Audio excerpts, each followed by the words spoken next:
How do you support a child in a busy environment that you can't control and it might be overwhelming?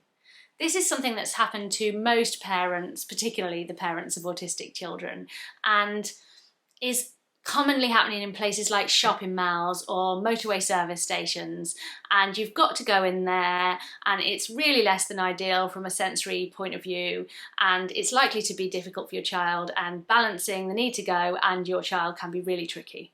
All you can do is prepare, prepare, prepare. This includes things like making sure that before and after you've got to go to this stressful environment, your child has got downtime and time to regulate so that they're in the best possible position to cope with the environment.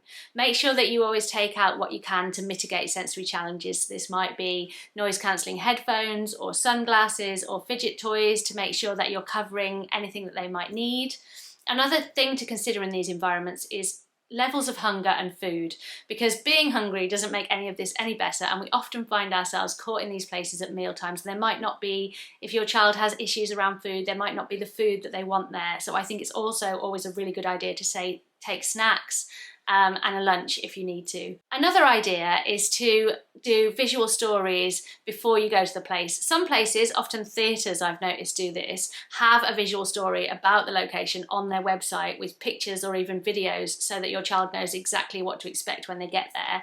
Otherwise, you could go ahead of time and take pictures, or you could just talk more generally about what, say, a shopping mall tends to look like using images off the internet. All this said, with the best will in the world, sometimes things just don't work out and your child could end up having a meltdown or a shutdown in a public place.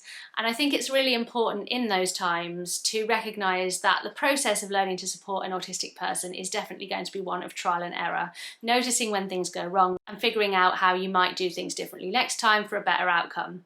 And so I would say to you to try really hard not to carry the judgment of other people if your child is behaving in a way that is noticeable in a public space. It can be helpful to use a sunflower lanyard or another identifier if the child is comfortable with that, so that other people might know that you might need a bit of extra support or that you might just need to be left alone without judgment.